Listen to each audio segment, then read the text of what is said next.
CBS News Miami. Good afternoon and thank you for joining us. I'm Lauren Pastrana and welcome to CBS News Miami's 4 p.m. Quickcast. Let's take a look at today's top stories. Right now, we are waiting on Miami-Dade police to release the body cam video of Dolphins wide receiver Tyreek Hill being detained during a traffic stop on his way to Hard Rock Stadium. News of Hill's run-in with police making national headlines. CBS News Miami's Steve Majiri is at the stadium with more. I'm Steve Majiri in Miami Gardens, and I'm standing where we believe Tyreek Hill was detained by Miami-Dade police on Sunday just before their game. And we're learning a lot more about the officer that's involved and the latest on the investigation. We have heard from the police union for Miami-Dade police.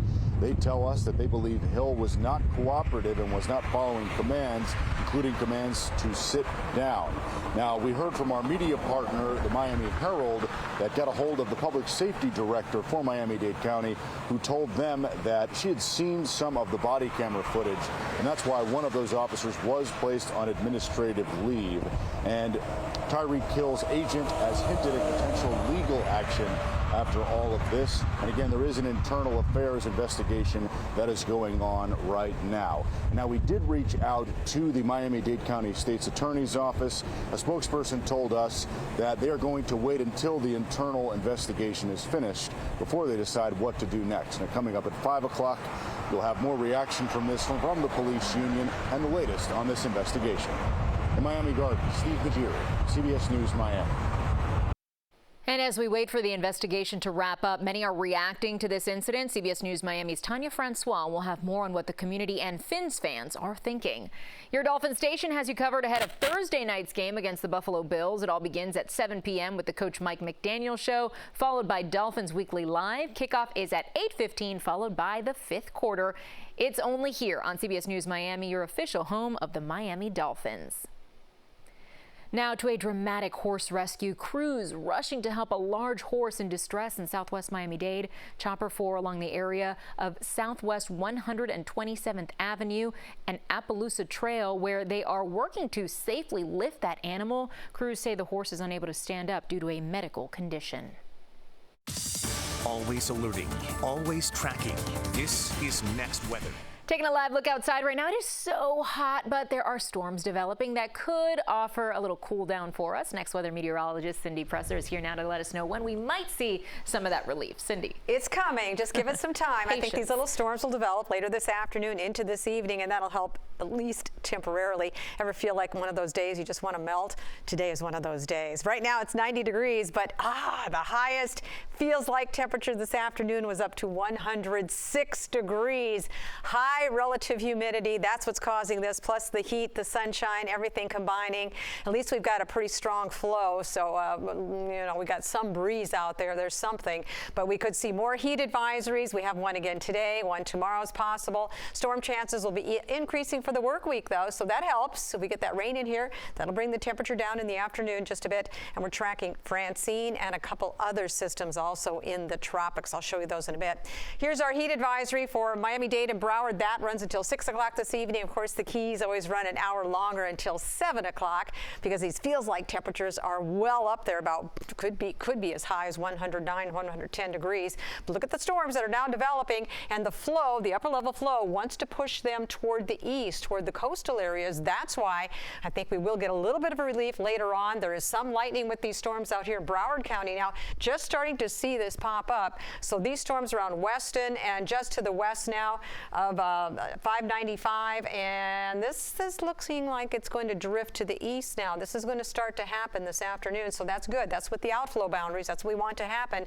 And down here in Miami-Dade, we have showers again out in the Everglades. All of this is just to the west there of Chrome Avenue, but these showers and storms should also start drifting to the east, so that would be our chance to at least feel a little bit better. Rain chances, boy, this is pretty even, though. Wednesday will be our highest chance, but about a 50% chance Thursday, Friday, Saturday, Sunday, and Monday. That east-southeasterly flow really not going to change. So, of course, the heavier rain will tend to move over the interior and the west coast. Here along the coastal areas, the metro areas, we're not going to get quite as much rain, but any kind of rain we can get at all in the afternoon certainly does provide some relief. Cold front is going to sag south, and not really cold, but at least it's a wind direction front.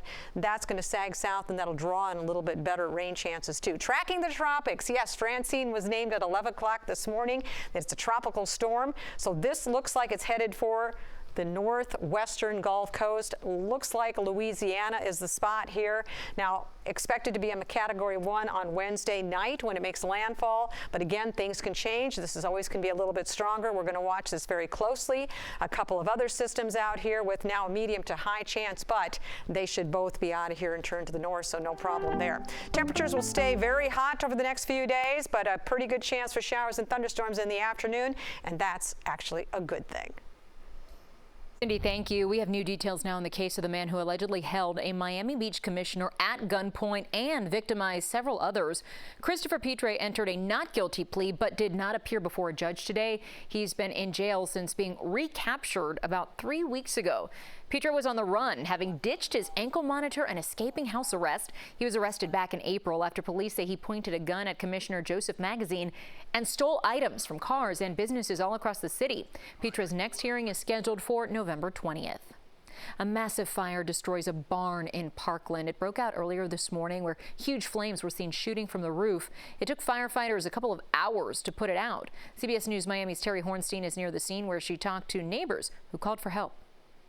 That neighbor I spoke to, well, she is still shaken up after this happening, watching this barn go up in flames so quickly. And take a look. You can see a bulldozer now in place, pulling it down. The barn a total loss. And we know one firefighter had to be taken to the hospital. We're hearing suffering from heat exhaustion.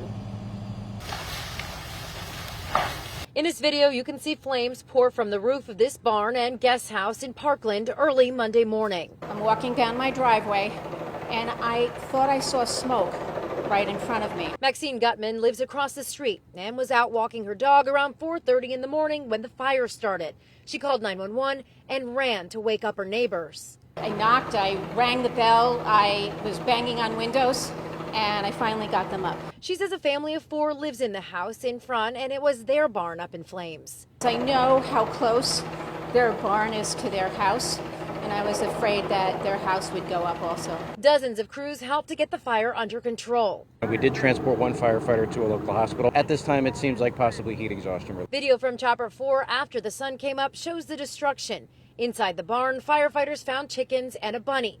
All made it out safely. Neighbors say they're concerned if there is another fire because in this area of Parkland, there are no fire hydrants. If we do have a fire, we're going to lose everything. Fire officials tell us they had trucks in place and then ran a line into a nearby pond to pull more water. It takes a little bit more time, but obviously we do have a plan in place. The plan was executed today. So thankfully, nobody here was seriously hurt. The firefighter who had to be taken to the hospital, well, he is expected to be okay. Now, as far as the cause of this fire, well, that investigation is just beginning. In Parkland, Terry Hornstein, CBS News, Miami. When we come back, crews battle a raging out-of-control wildfire in California, and firefighters are not getting any help from Mother Nature. Stay with us. Welcome back to CBS News Miami's 4 p.m. Quickcast. Now to the race for the White House. Vice President Kamala Harris and former President Donald Trump are doing last-minute preps ahead of tomorrow night's first and potentially only presidential debate between the two. CBS News Miami's Nicole Skanga has more details from Washington, D.C. Vice President Kamala Harris took a break from debate prep Sunday afternoon for a walk with her husband. Are you ready, Madam Vice President? Ready. Harris has more mock debates planned today. Sources say she'll try to focus on policy issues, but she's prepared for any personal attacks from former President Donald Trump. There's no floor for him in terms of how low he will go, and we should be prepared for that. We should be prepared for the fact that he is not burdened by telling the truth. Trump campaigned in Wisconsin over the weekend and slammed Harris and President Joe Biden. We're run by stupid people. Stupid people. And we found that out at the debate with Joe. How did that work out? And we're going to find it out again on Tuesday night. Is anybody going to be watching? Trump says he doesn't need much debate prep because he claims he's been preparing his whole life. The stakes for the debate are sky high, with the latest CBS News polling showing the two candidates running neck and neck in 3 battleground states. The two candidates are in a statistical tie in Michigan, Pennsylvania, and Wisconsin, states that will help determine the next president. Supporters of both candidates say the debate is important. Are you planning to watch the debate next? Oh, yeah. Yep, I got the popcorn already. I think it's pretty important for her to do well, and I think she will. She's a really strong debater. Harris and Trump will be traveling later today to get closer to tomorrow's debate site. Nicole Skanga, CBS News, Washington. Raging wildfires have already destroyed more than 20,000 acres along the San Bernardino National Forest, which is about 65 miles east of Los Angeles. More than 35,000 structures are in the path of the flames. Combined with the unbearable heat, the fire created its own weather system with clouds, thunder, and lightning. While firefighters keep up the battle, the focus now shifts to getting residents into long-term shelters. As the Appalachia school community in Georgia mourns the deaths of 2 students and 2 teachers, new details continue to emerge about what happened and warnings the family of the shooter allegedly gave the school. CBS News' Mark Strassman has more from Winder, Georgia. So fill our hearts with love tonight, Lord. This northern Georgia community still huddles together, mourning the deaths of 2 students and 2 teachers killed last week by 14-year-old student Colt Gray. CBS News has learned the suspect's aunt says the teen's mother called the school a half hour before the shooting. She warned staff of an extreme emergency involving her son and urged a school counselor to immediately find him and check on him. Marcy got a text on the phone from Colt saying, "I'm sorry, Mother." And then we heard on the news of the shooting. We spoke to the alleged gunman's maternal grandfather. He pulled the triggers. He killed people, and he's my grandson, and it breaks my damn heart. He says his wife, the teen's grandmother, also visited the school the day before the massacre. She wanted to discuss the suspect's alleged behavioral issues. The 14-year-old has been charged as an adult and faces 4 counts of felony murder. His father's also charged for giving his son access to the AR-style rifle used in the shooting. Both Gray's father and son have not entered a plea. Shayna Jones's daughter is a senior at Appalachia High School. As a parent, we can't do much because we weren't there. We weren't in their shoes. Seeing as many of the kids here makes me realize that they're gonna come back. They're resilient. Since Wednesday's shooting, there have been more threats against Georgia schools. At least a dozen kids and 1 adult arrested for making those threats. Mark Strassman, CBS News, Winder, Georgia. And now at 4, some news. If you're catching a flight with JetBlue anytime soon, the airline now offers a free carry-on bag for all customers. That includes its basic Blue economy fares, and that's even if you purchase your ticket before the new offer was put in place. Previously, JetBlue passengers had to purchase a more expensive ticket or pay an extra fee to have a carry-on bag with a basic Blue ticket. That's CBS News Miami's Quickcast. I'm Lauren Pastrana. Stay tuned for more news right here on CBS Miami.